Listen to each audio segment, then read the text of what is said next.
Ambassador Kelris stood on the bridge of his flagship, the Eternal Harmony, and watched the stars streak past. His 6 eyes gleamed with satisfaction. In all his years serving the Galactic Council, he had never failed a mission. Today would be no different. The humans were a new species. They had discovered faster-than-light travel only 50 years ago. 50 years! Most species took centuries to master such technology. The Council had been watching Earth carefully since then, and what they saw was concerning. These humans expanded quickly. Too quickly. They built colonies on 12 worlds already. They mined asteroids with aggressive efficiency. They sent probes everywhere. It was time to bring them under control. Ambassador, we are approaching the meeting coordinates, his navigation officer announced. The officer's tentacles tapped nervously on the console. The humans confirmed they will meet us there. Kelris nodded, his tall frame swaying slightly. The Zalathi were known as the finest diplomats in the galaxy. Their silver skin could shift colors to show emotion, a trait that made negotiations easier. Right now his skin showed confident blue. Have they sent any other messages? Kelris asked. No, sir. Only the coordinates in a single word. Acknowledged. Strange. Most new species babbled endlessly when meeting the Council. They asked questions. They showed excitement or fear. The humans just sent coordinates and went silent. Perhaps they understood their position. Perhaps they knew they had no choice but to accept the Council's terms. Behind him, military advisor Then growled softly. The reptilian Kruth was always suspicious. I don't like this silence, Ambassador. It feels wrong. Everything about humans feels wrong to you, Kelris replied with a dismissive gesture. Relax, old friend. What can they possibly do? Our fleet has 7 dreadnoughts. Each ship carries enough firepower to level a continent. The humans have nothing that compares to our strength. Then's scales rippled with unease, but he said nothing more. The science officer, a thin Vexari with large black eyes, looked up from her station. Ambassador, I've been analyzing human communications. Something is unusual. What is it? Every transmission from human space is encrypted. Not just military channels, everything. Even civilian communications between their colonies use military-grade encryption. I cannot break it, Kelris shrugged. They are a paranoid species. They fought each other for thousands of years before reaching space. Old habits die slowly. Perhaps, the science officer said. She didn't sound convinced. But there's more. I'm detecting strange gravitational readings near their home system. Very faint, but definitely there. It's like something massive is disturbing space itself. Probably their industrial stations, Kelris said. They build everything big and crude. Inefficient creatures. The Eternal Harmony dropped out of FTL Drive. The meeting station appeared before them, a neutral platform built at the edge of human territory. The other 6 dreadnoughts of Kelris's fleet emerged from jump space around them. Each ship was 800 meters long, bristling with weapons. Plasma batteries glowed along their hulls. Mass drivers pointed outward like the spines of a great beast. Impressive, isn't it? Kelris said to Then. This is what the humans will face if they refuse our generous offer. Generous, Then muttered. Is that what we're calling it? Kelris ignored him. The terms were clear. Humanity would join the Galactic Council as a junior member. They would have limited voting rights. They would pay taxes to the Council. They would accept restrictions on their military and their expansion. Most importantly, they would follow Council law in all things. If they refused, they would face economic isolation. No trade with Council worlds. No access to Council technology, no allies. Alone in a hostile galaxy, no species had ever refused. Sir, I'm detecting a ship, the sensor officer called out. Human vessel approaching. On the view screen, a ship appeared. It was small compared to the dreadnoughts, maybe 300 meters long. The design was angular and simple. The hull showed signs of use but was well maintained. Weapons were visible but not excessive. One medium-sized cruiser, is that all? Kelris asked, disappointed. One ship? Sensors confirm it's their only vessel in range, sir. Kelris felt his skin shift to amused green. The humans sent 1 small cruiser to meet 7 dreadnoughts. They really didn't understand the situation at all. The ship is hailing us, sir. They identify as the Tux Prague. Put them through. A human face appeared on the screen. She was female, with dark hair pulled back neatly. Her face was smooth and unreadable. She wore a simple black uniform with minimal decorations. Her eyes were brown and steady. Ambassador Kelris, she said in perfect galactic common. Her accent was strange but understandable. I am Ambassador Elena Vasquez, representing the Terran United Government. Thank you for accepting this meeting.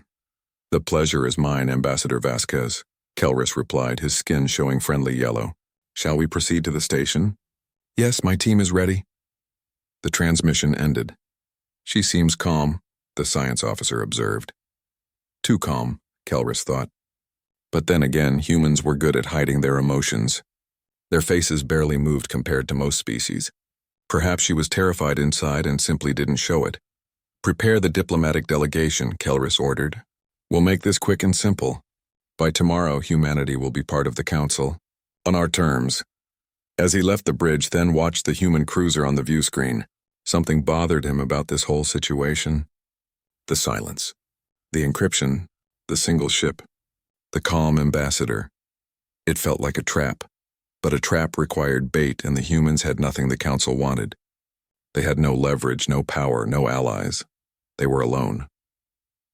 Ben's warrior instincts screamed at him, but he had no logical reason for his unease. He pushed the feeling down and followed Kelris to the shuttle bay. The meeting would proceed as planned. What could possibly go wrong? The diplomatic station was small but well designed. Neutral gray walls. Basic furniture that could accommodate most species. Air mixture set to universal standard.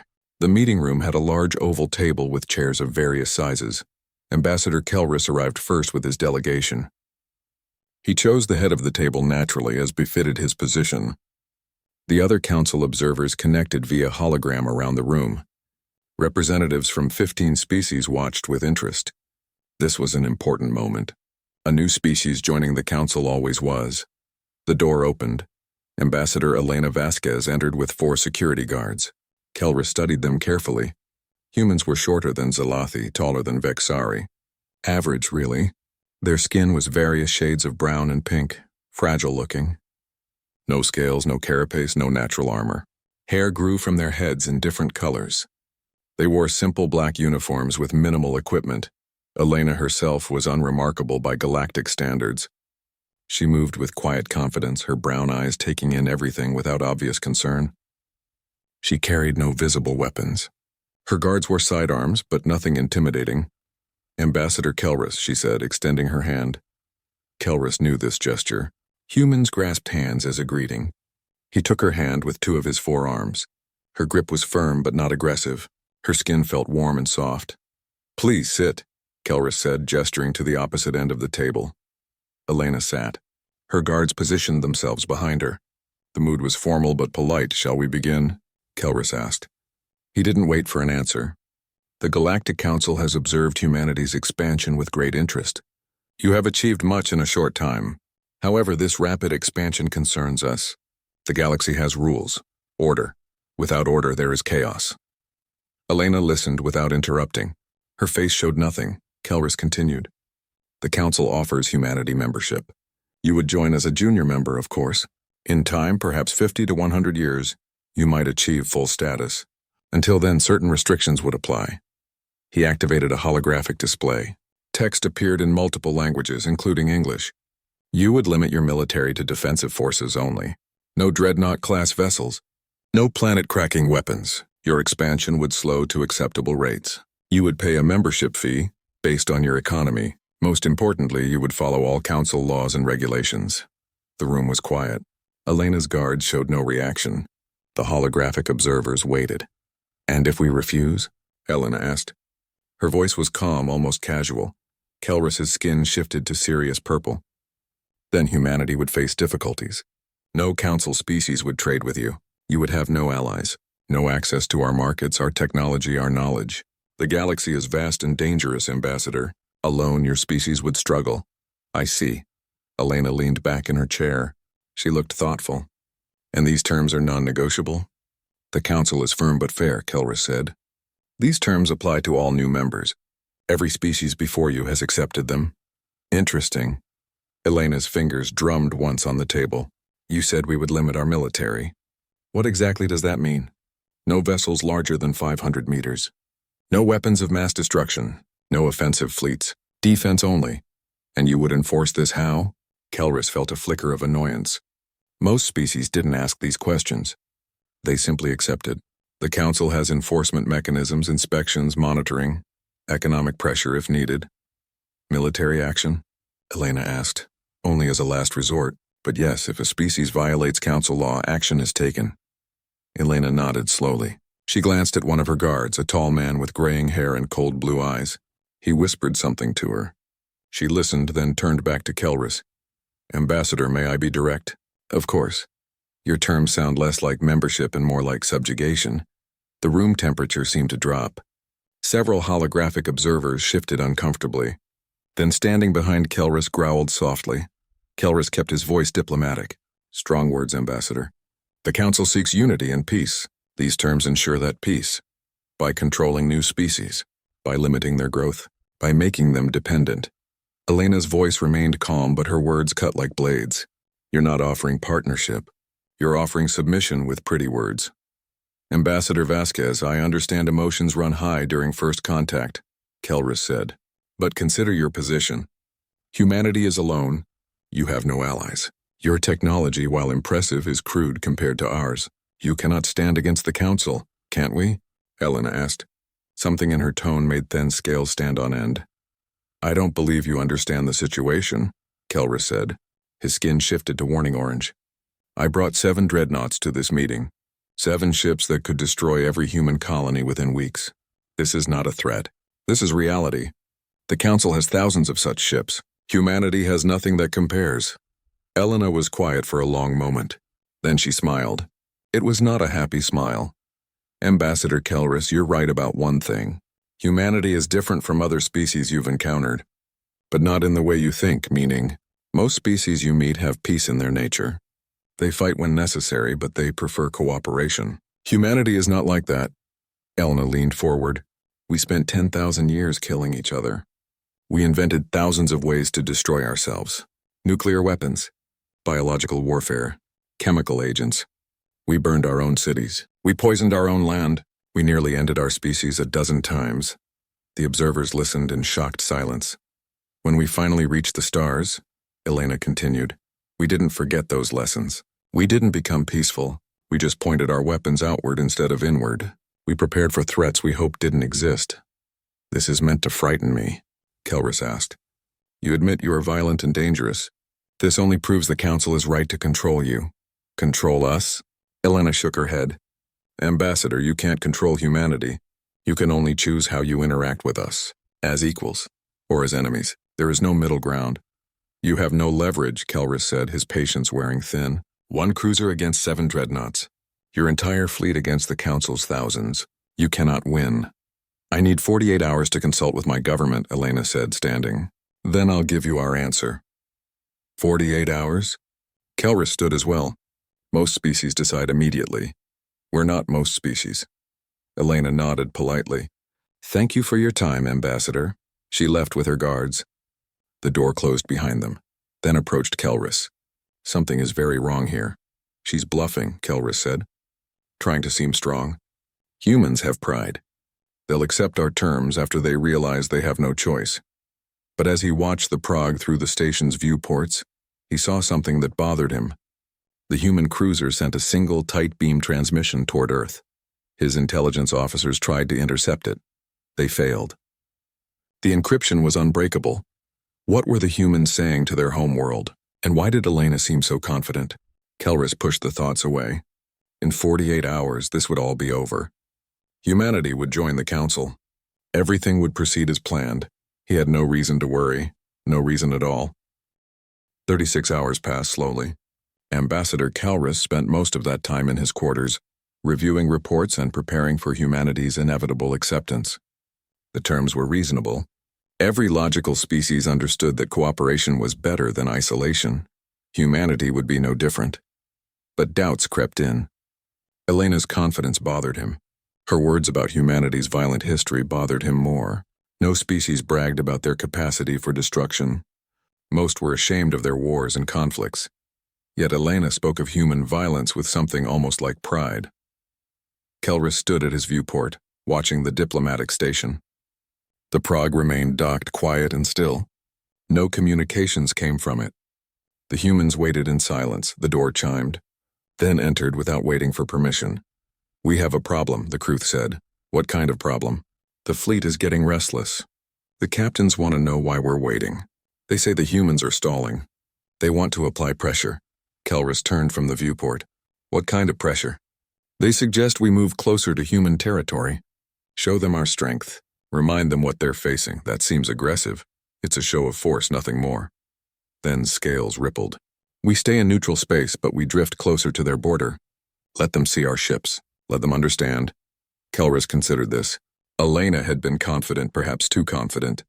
A reminder of the Council's power might help her understand reality. It wasn't a threat, not really. "Just a demonstration. Very well," he said. "Order the fleet to advance. But stay in neutral space. I don't want any incidents," then nodded and left. 2 hours later, the fleet moved. 7 massive dreadnoughts activated their engines and glided forward. They positioned themselves in a defensive formation. Weapons powered down but visible.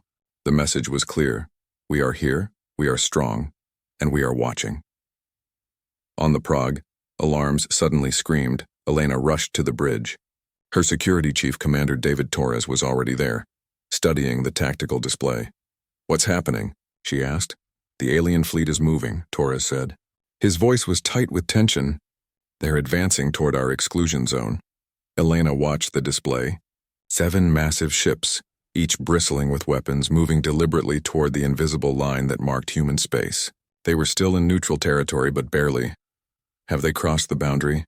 Elena asked. "Not yet, but they're getting close." "Too close." Elena's jaw tightened. "Hail the Eternal Harmony." Kelris appeared on screen moments later. His silver skin showed pleased yellow. "Ambassador Vasquez, I trust you've noticed our fleet's new position." "I have," Elena said coldly. "What are you doing, Ambassador?" "Merely adjusting our formation. We remain in neutral space, of course. But I thought a visual reminder of the Council's strength might help your government make its decision." "This is intimidation. This is reality," Kelris replied. "You have 6 hours remaining before your deadline. I suggest you use them wisely." The transmission ended. Torres looked at Elena. "Orders?" Elena stared at the tactical display. The 7 alien ships hung at the edge of human space like predators circling prey. They thought they were in control. They thought humanity had no options. They were wrong. "Send the signal," Elena said quietly. Torres hesitated. "Are you sure? Once we do this, there's no going back." They forced our hand. "Send it." Torres activated the emergency beacon. A single coded transmission shot toward Earth at faster than light speed. It contained 3 words: "Deploy the Titan." On the Eternal Harmony, Kelris felt satisfied. The humans would surely respond now. They would see his ships and understand their weakness. By morning, they would accept the Council's terms. He was discussing dinner plans with his chef when his tactical officer shouted, "Sir, gravitational anomaly detected." Kelris rushed to the bridge. "Where?" "Bearing 187 Mark IV distance." It's hard to get a reading. The distortion is massive. On the view screen, space itself seemed wrong. Reality rippled like water. Stars bent around an invisible point. The sensors screamed with conflicting data. "What is that?" Kelris demanded. "Unknown, sir. I've never seen anything like it. It's like space is tearing open." On the Prague, alarms changed from warning to confirmation. Torres checked his readings twice, then smiled. "She's here," he said. Elena nodded. "Good. Let's see how confident Ambassador Kelris feels now." The gravitational distortion grew stronger. Every ship within a light minute felt it. Hulls groaned. Instruments flickered.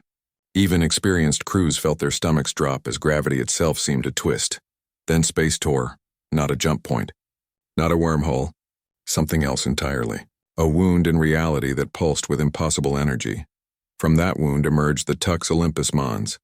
Kelris stared at the view screen and felt his skin go white with shock. His mind refused to process what he was seeing. It couldn't be real. It couldn't exist.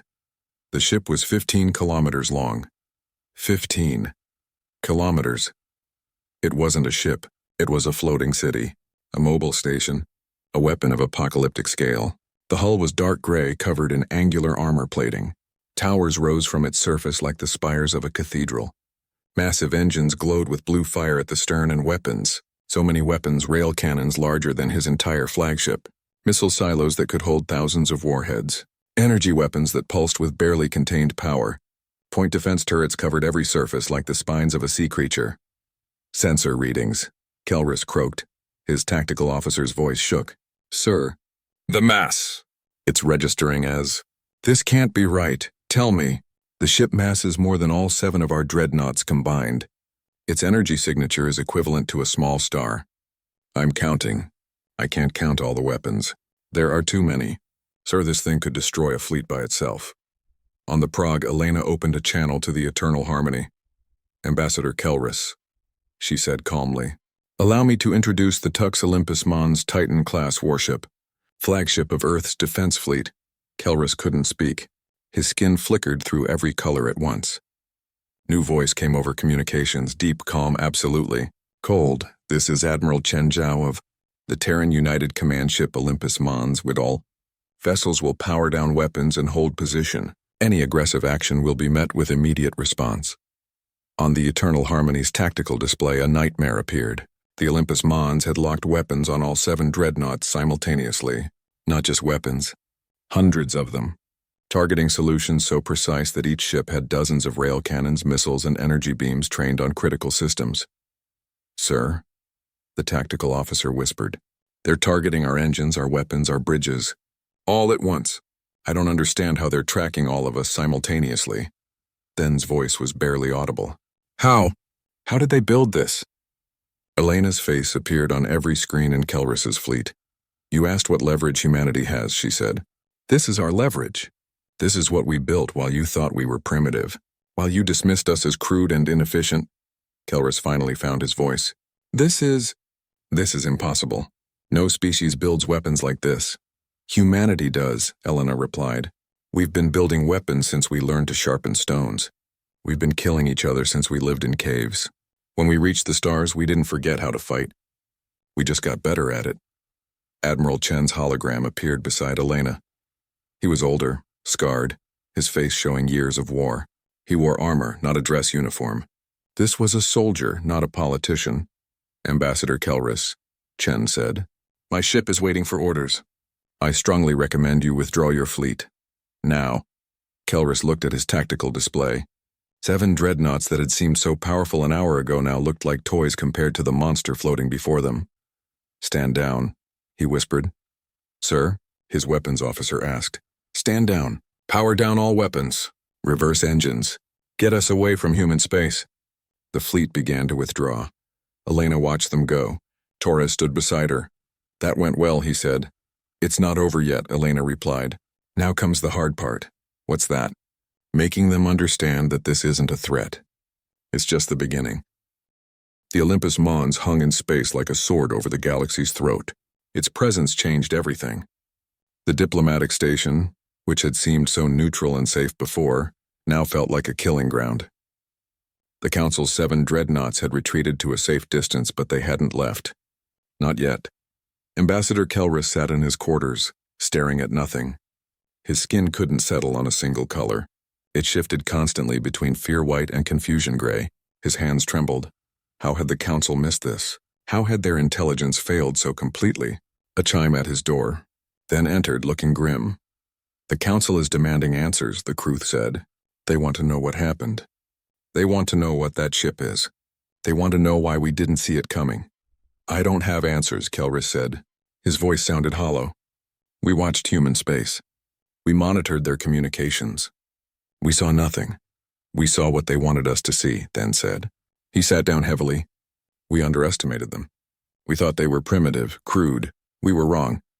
Kelris's communication console beeped. An incoming message from the Prague. From Elena. He accepted it. Elena's face appeared, calm as ever. Ambassador Kelris, I believe it's time we continued our discussion.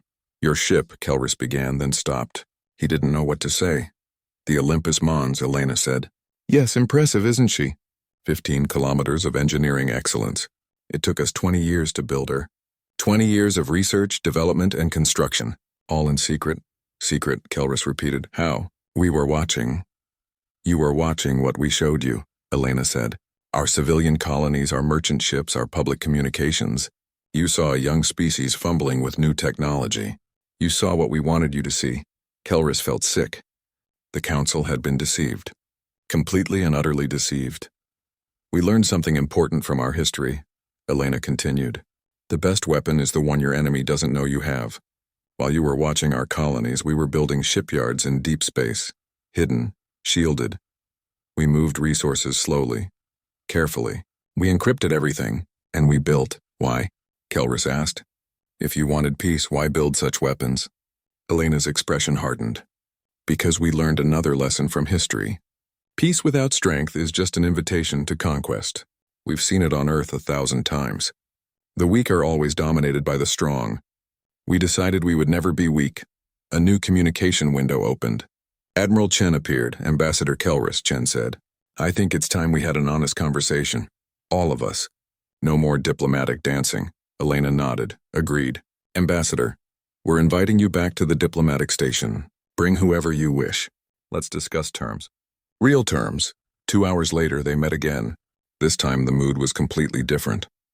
Kelris entered the room like a condemned man. Then and his entire senior staff followed. The holographic observers from the council were silent, watching with something close to fear. Elena and Admiral Chen waited. Elena sat at the table. Chen stood behind her, his arms crossed. He looked like he had been carved from stone. Kelris sat down. He didn't try to take the head of the table this time. You wanted honesty, he said, so let me be honest. That ship terrifies me. It terrifies everyone in my fleet. It terrifies the council. We have never seen anything like it. We know, Elena said simply. How many do you have? Kelris asked. He had to know, Chen answered. The Olympus Mons is one of 12 Titan-class warships. 3 are operational. 4 are in final construction. 5 are in early stages. 12. The number hung in the air like a death sentence. 12 planet killers, Then said quietly. No, Chen corrected. 12 fleet killers. We don't kill planets. We protect them. There's a difference. Kelris's scientific officer spoke up hesitantly. How did you do it?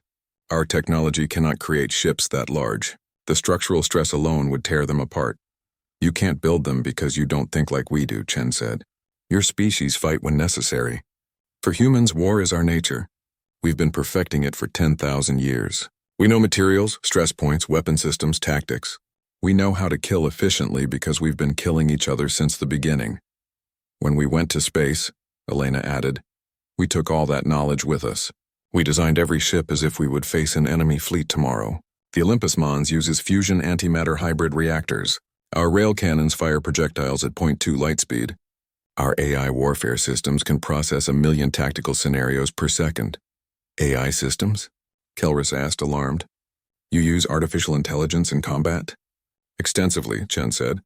Our AI works with human commanders, not against them. We learned to trust our machines because we built them right. Kelris felt dizzy. Every answer revealed how far ahead humanity was. Not in peaceful technology. In war. Your council offered us terms, Elena said, her voice sharp. Junior membership. Restricted rights. Limited military. Monitored expansion. You treated us like children who needed guidance. We made a mistake, Kelris admitted. What else could he say? You made several mistakes, Chen said. First, you assumed you were stronger. Second, you assumed we would be grateful for your attention. Third, you thought you could intimidate us. But the biggest mistake, Elena continued, was thinking humanity would ever accept subjugation. We didn't climb to the top of our food chain by submitting. We didn't conquer our planet by being meek. We didn't reach the stars by asking permission. The room was silent. Kelris took a breath. What do you want? Full membership in the Galactic Council, Elena said. Equal status. Equal votes. Equal rights. No restrictions on our military.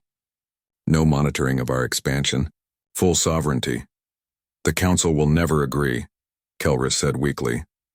Then the Council will face consequences, Chen said. His voice was flat, final. We're not threatening war. We're stating facts. Humanity will expand. We will defend our interests. We will not accept limits placed by others. You can work with us as equals or you can try to stop us. Choose wisely. You would fight the entire Galactic Council? Kelris asked. If necessary, Chen replied. But it won't come to that. Because your council is logical. They'll run the numbers. They'll analyze our ships. They'll realize that even if they could defeat us, the cost would be catastrophic. Hundreds of council ships destroyed. Entire fleets crippled. And for what? To force humanity into submission? We would fight to the last ship, Elena said quietly. To the last human. That's what you don't understand about us. We've faced extinction before. We've fought wars that killed millions of our own people. We survived. We always survive, then leaned forward. You're talking about mutual destruction. We're talking about mutual respect, Elena corrected. The Council can have humanity as an ally. Equal partners working toward common goals. Trade, technology exchange, cultural sharing, defense against external threats. All of this is possible. Or you can have us as an enemy, Chen added. And I promise you, Ambassador, humanity makes a terrible enemy. Kelrus looked at the holographic observers. They stared back, silent and shocked. He thought about the Olympus Mons hanging in space. He thought about 11 more such ships being built. He thought about the Council's thousands of ships facing 12 Titans in battle. The math was brutal. Even if the Council won, it would be a victory that left them crippled. I will take your terms to the Council, Kelrus said finally. I will recommend they accept. Recommend strongly, Elena said. I will. Kelrus stood slowly. He felt old and tired. For what it's worth, Ambassador, I understand now. I understand why you built these ships. I understand why you hide your strength. Do you? Elena asked. You're afraid, Kelrus said. You reached for the stars and found you weren't alone. You didn't know if we would be friends or enemies, so you prepared for the worst. Elena's expression softened slightly. Yes, we're afraid. But fear makes us strong, not weak. It keeps us alert. It keeps us ready. The galaxy is not as dangerous as you think, Kelrus said. Perhaps, Chen replied, but it only takes one threat to end a species. We won't take that chance, Kelrus nodded. He understood that too. Different species, different histories, different lessons learned. The Council species had found peace through cooperation. Humanity had found peace through strength. Both paths had merit, both paths had cost. 1 week, Elena said. We'll give the Council 1 week to respond. After that, we proceed on our own terms. 1 week. Kelrus agreed. As he left the station, he looked at the Olympus Mons one last time. In the distance, he could see the Prague, so small next to its massive guardian. Humanity had brought a god to the negotiating table, and gods did not bow. The Galactic Council convened an emergency session 3 days later. The Great Chamber orbited a neutral star, accessible only by special permission. Representatives from 47 species filled the circular room, some in person, others via hologram. At the center stood the Council high seats, 7 elder representatives who had guided the galaxy for 300 years. High seat Morena, a wise Vexari with black eyes that saw through deception, called the session to order. Her voice echoed through the chamber. We gather to address the human question, she said. Ambassador Kelrus, present your report. Kelrus stood. His silver skin was steady now, showing formal gray. He had prepared for this moment. He had practiced his words. But as he began to speak, he realized nothing could truly convey what he had witnessed. High seats, Council members, he began. I must revise every assessment we have made about humanity. He activated the holographic display. The Olympus Mons appeared, rotating slowly for all to see. The chamber erupted in chaos. Species that prided themselves on logic gasped. Warrior races that feared nothing showed alarm. Peaceful species that abhorred violence recoiled. This is one human warship, Kelrus said over the noise. They call it a Titan class. It masses more than any ship in our fleets. It carries weapons we can barely comprehend. And they have 12 of them. 12, High Seat Voran repeated. The reptilian elder's scales showed deep blue, the color of serious concern. You're certain? Admiral Chen Zhao confirmed it directly, Kelrus said. 3 are operational. 9 are under construction. A Kruth representative stood. Then we destroy them now. Before they finish building, strike while we have numerical advantage. No, Kelrus said firmly. That would be a mistake. Why? The Kruth demanded. Are you a coward? I am cautious, Kelrus replied. And I have seen what humans can do. High seats, with your permission, I would like to share what I learned about humanity. Morena nodded. Speak, Kelrus took a breath. Humans are not like us. They are not peaceful by nature. For 10,000 years they fought each other. They created weapons specifically to kill their own species. Nuclear bombs, biological plagues, chemical weapons. They fought wars that killed millions. They nearly destroyed their own planet multiple times. This proves they are dangerous, Voran said. This proves we must control them. No, Kelris said. It proves we cannot. You see, humans learned something from their wars. They learned that the only way to have peace is to be too strong to attack. They call it peace through strength. When they reached the stars, they didn't become peaceful. They just redirected their weapons outward. He changed the display. Images appeared of human weapons, rail cannons, missile systems, energy weapons, kinetic kill vehicles. Each design was efficient, brutal, effective. They have been preparing for first contact for 50 years. Kelris continued. While we watched their colonies and commerce, they built shipyards in deep space. Hidden, shielded. They moved resources carefully. They encrypted everything military grade. They showed us a young species fumbling with technology. We saw what they wanted us to see. Deception, High Seat Thera said coldly. The crystalline being's voice chimed like breaking glass. They lied to us. They protected themselves, Kelris corrected. They didn't know if we were friends or enemies, so they prepared for the worst. Can we blame them? If we encountered an unknown civilization, wouldn't we be cautious? Silence fell. The council members looked at each other uncomfortably. Morena spoke. What are humanity's demands? Full membership, equal status, no restrictions on military or expansion, complete sovereignty. The chamber exploded again. Representatives shouted. Some called for war. Others urged caution. A few suggested negotiation. High Seat Corvin, a massive bear-like creature, slammed his fist on the table. The sound echoed like thunder. Silence, he roared. We are the Galactic Council, not a marketplace of frightened merchants. We will discuss this rationally. The noise died down. Kelris, Corvin continued. In your professional opinion, what would happen if we refused humanity's terms? Kelris had hoped to avoid this question, but he had to answer truthfully. They would withdraw from all council contact. They would continue expanding on their own terms. They would build more Titan-class ships. Within 50 years, they would have a fleet we cannot match. Within a century, they would be the dominant military power in this region of space. And if we attacked them now? Voran asked. Kelris looked at the high seats. I consulted our military analysts. They ran the scenarios. He pulled up another display. Battle simulations played out in fast motion. Council fleets surrounding human space. The Titan-class warships responding. Ships exploding. Casualties mounting. We could win, Kelris said quietly. If we committed our entire military, if we sacrificed 200, perhaps 300 ships, if we accepted casualties in the millions, and that's assuming the humans don't have other weapons they haven't revealed. Acceptable losses, the Kruth representative said. Are they? Kelris challenged. 300 ships destroyed. Millions dead. And for what?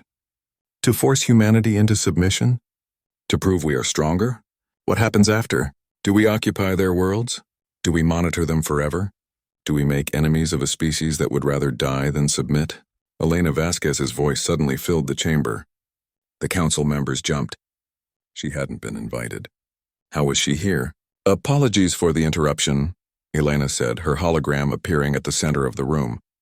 Your security is excellent, but not perfect. I hope you don't mind if humanity addresses the council directly. This is unprecedented, Morena said. But she didn't cut the transmission. You have 5 minutes, Ambassador Vasquez. I'll need less, Elena said. Admiral Chen appeared beside her. The council is debating whether to accept our terms or attack us. Allow me to make your decision easier, she gestured. The display changed. Images of human space appeared. But now they could see what had been hidden before. Shipyards, hundreds of them. Some building Titan-class warships, others constructing smaller vessels. Thousands of ships under construction. This is our industrial capacity, Elena said. We've been building for 50 years. We didn't just create 12 Titans. We created an entire war economy. These shipyards can produce vessels faster than you can destroy them. Chen spoke next. Council members, let me be clear. We don't want war. We're not conquerors. We don't want your territory or your resources. We want respect. We want to be treated as equals. But if you attack us, Elena continued, we will defend ourselves with everything we have. Every shipyard, every weapon, every soldier. We survived nuclear war. We survived environmental collapse. We survived ourselves. Do you really think we can't survive you? Voran's scales showed angry red. You threaten us? No, Chen said. We inform you. There's a difference. Threats are what the weak make. We're stating capability and intent. Elena stepped forward. Imagine a different future. Humanity is a full council member. Our ships defending council space. Our technology shared. Our resources traded. Our cultures exchanged. We could be valuable allies. Or, Chen said, imagine 50 years of Cold War. Humanity building independently. Other species looking at us and wondering why you tried to suppress us. The council fracturing as members question your judgment. It's your choice. The transmission ended. The chamber was silent for a long time. Finally, Morena spoke. High seats, we must deliberate. Representatives, you are dismissed. Return in 2 hours. The chamber emptied. The 7 high seats remained. They've outmaneuvered us, Thera said. They showed strength, offered alliance, and made war seem too costly. Masterful. They learned from their own history, Morena said thoughtfully. Humanity has fought so many wars. They understand power dynamics better than we do. So we surrender? Ferran demanded. We adapt, Corvin said. We have 2 choices. Fight a war we might win but would cripple us, or accept humanity as equals and gain a powerful ally. They deceived us, Vorin insisted. They protected themselves, Morena corrected, as we would have done in their position. As we should have done. Our mistake was assuming they were weak because they were young. We won't make that mistake again. The vote took place 2 hours later. 47 species cast their decision. 39 voted to accept humanity's terms. 8 abstained. None voted for war. Elena received the message aboard the Prague. She read it twice, then smiled. We did it, Torres said beside her. We did, Elena agreed. Now comes the hard part. What's that? Living up to our promises. Being the ally we said we'd be. Proving that humanity deserves this seat at the table. She looked out at the Olympus Mons, still hanging in space like a monument to human determination. We built these ships because we were afraid, she said softly. Now we need to prove we're more than our weapons. Will the council trust us? Torres asked. Elena shrugged. In time, trust is earned. We'll earn it. But as she watched the stars, she knew the truth. Humanity had won this battle with strength. Now they had to win the peace with wisdom. It would be much harder. 1 week after the council's vote, Elena Vasquez stood before the assembled representatives in the Great Chamber. This time she was not a hologram. She was there in person, wearing formal diplomatic attire. Behind her stood Admiral Chen and 3 other human representatives. No weapons, no guards. Just 5 humans facing the galaxy. High Seat Morena gestured to an empty seat among the inner circle. Not in the outer rings where junior members sat. In the inner circle where full members belonged. Ambassador Vasquez, Morena said. On behalf of the Galactic Council, we welcome humanity as a full member. Please take your seat. Elena walked forward. Her footsteps echoed in the silent chamber. She sat down. And in that moment, humanity's status in the galaxy changed forever. Thank you, High Seat, Elena said. Humanity is honored to join this council. We come in peace, seeking friendship and cooperation. Peace, Vorin said dryly, backed by 12 planet-killing warships.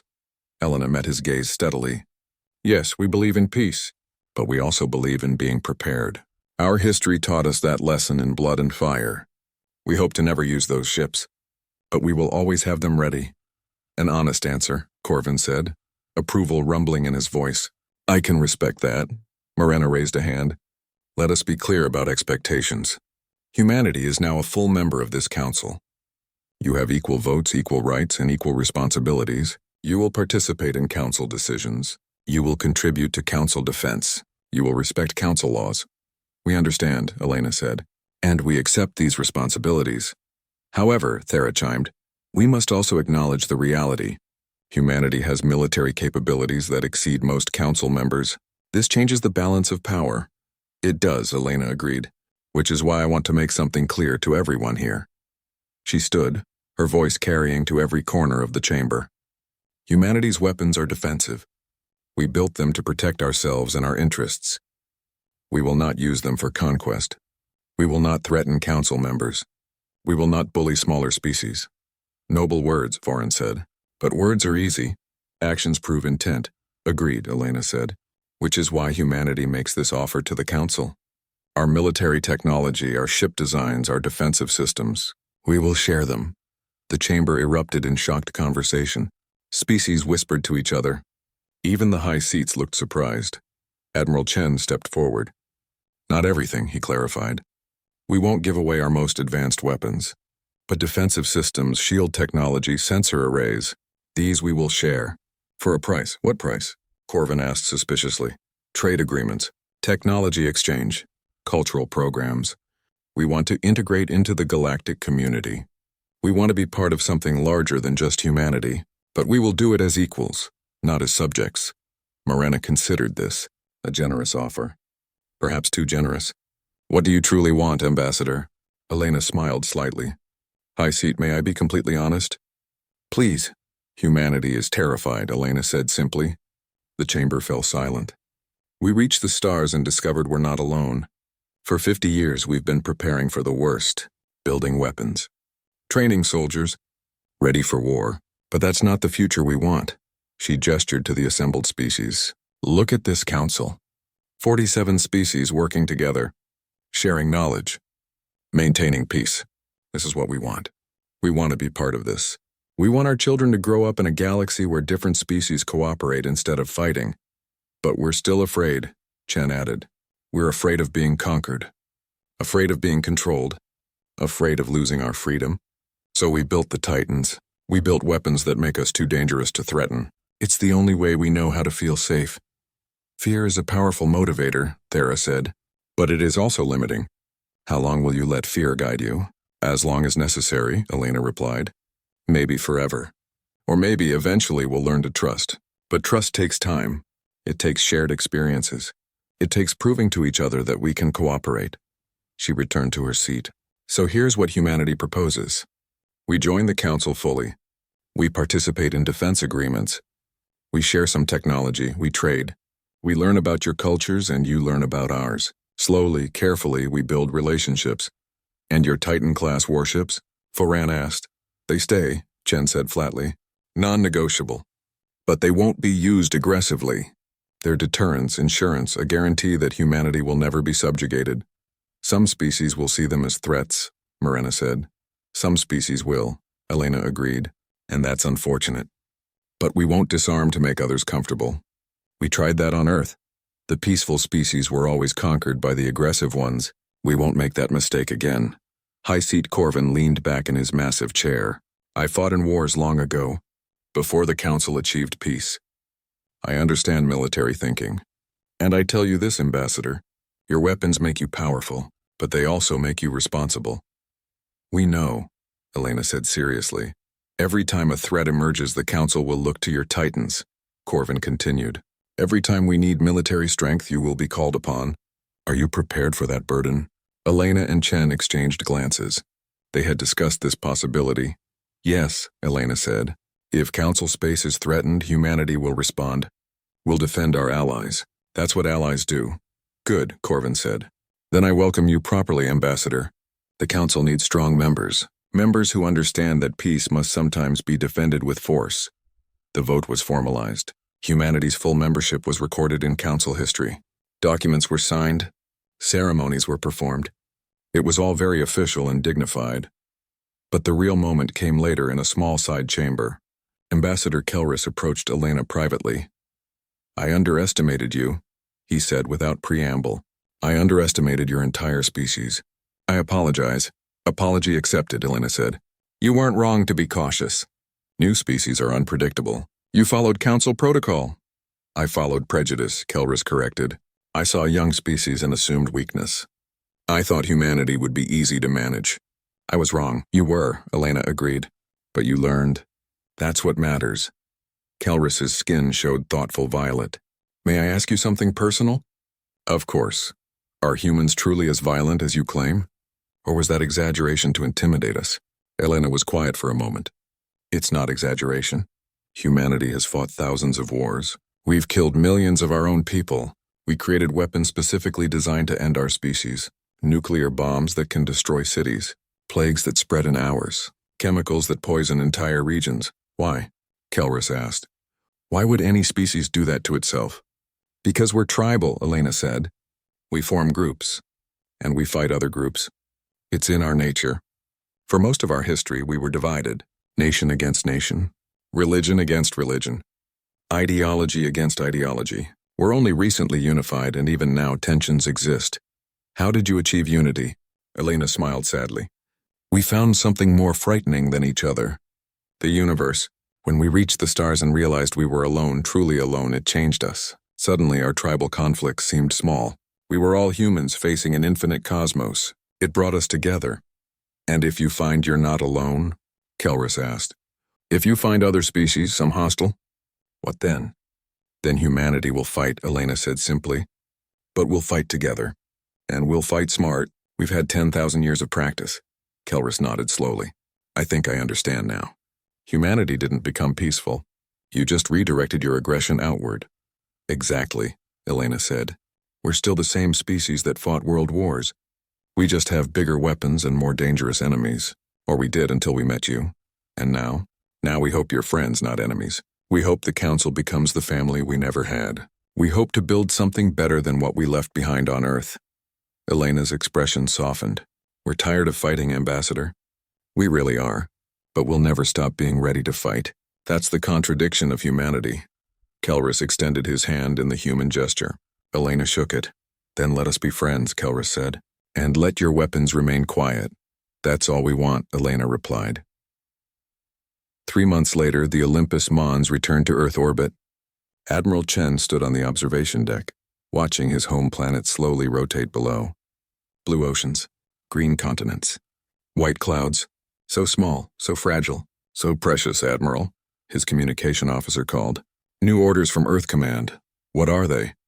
The Council has requested a joint defense patrol. Pirates have been raiding in the Outer Rim. They're asking if the Olympus Mons can assist. Chen smiled. Their first mission as Council members. Not conquest. Not intimidation, protection, defense, cooperation. Tell them yes, he said. Plot a course. We'll show them what humanity can do. As the massive warship prepared to jump, Chen thought about the future. Humanity had won their seat at the table. They had proven their strength. Now came the harder task. Proving their wisdom, proving they were more than weapons, but he was confident. Humanity had survived worse than diplomacy. They would learn. They would adapt. They always did. In the construction yards around Earth, 11 more Titan-class warships continued their slow assembly. Weapons of last resort. Insurance against the unknown. Humanity's promise to itself that they would never be helpless again.